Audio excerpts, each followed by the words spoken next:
A special thank you to each of our subscribers who make this channel possible. Here's today's story. In a significant escalation of tensions between the United States and the European Union, President Donald Trump has threatened to impose a staggering 200% tariff on European wines, champagnes, and other alcoholic beverages.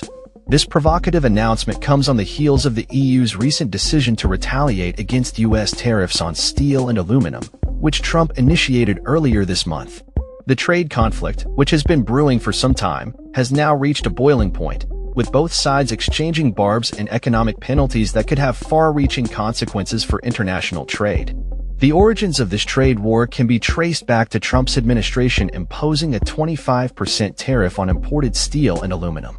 The EU, quick to respond, retaliated by imposing a 50% tariff on a range of American goods, including bourbon, motorcycles, and various agricultural products, totaling approximately $28 billion in U.S. exports.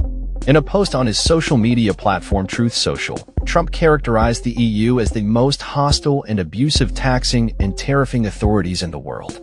He warned that if the EU does not retract its planned tariff on American whiskey, the U.S. will impose a hefty 200% tariff on all wines, champagnes, and alcoholic products coming from France and other EU nations. Trump framed this potential tariff as a means to bolster American wine and champagne businesses, a claim that has raised eyebrows among industry experts who fear that such an escalation could lead to economic harm for both American and European producers. Industry leaders, including Chris Swanger, President and CEO of the Distilled Spirits Council of the United States, have urged Trump to seek a resolution that avoids further tariffs. Swanger emphasized the importance of the UCU spirits sector, which has enjoyed zero-for-zero tariffs since 1997, supporting over $200 billion in economic activity and 1.7 million jobs across various sectors. He stated, "We want toasts, not tariffs," advocating for a return to amicable trade relations. As the situation develops, European leaders have been vocal in their criticism of Trump's aggressive trade policies. French officials, in particular, have condemned the proposed tariffs, calling them an escalation of a trade war that Trump initiated. France's trade minister has vowed to defend European industries against what they perceive as unjustified U.S. policies, insisting that the EU will not yield to threats. The EU Commission has also called on the U.S. to reverse its tariffs and engage in negotiations to establish a fair trade agreement. With both sides digging in their heels, the potential for economic fallout looms large. Experts warn that if these tariffs go into effect, consumers could see significant price increases on popular imported products like Prosecco, French champagne, and Spanish wines.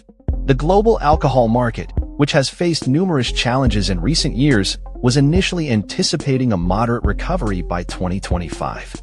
However, the looming threat of tariffs has cast a shadow over this optimism, raising concerns about the stability of the market.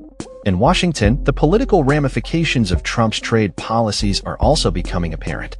Senate Minority Leader Chuck Schumer criticized the Republican-led spending bill, asserting that funding the government should be a bipartisan effort. Schumer's comments reflect the growing divide in Congress, particularly as the government faces a potential shutdown.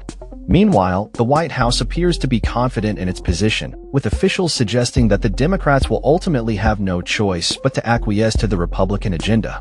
Amidst these political maneuvers, Trump has also faced scrutiny for his remarks regarding Senate leaders, including a bizarre personal attack on Schumer that drew widespread condemnation.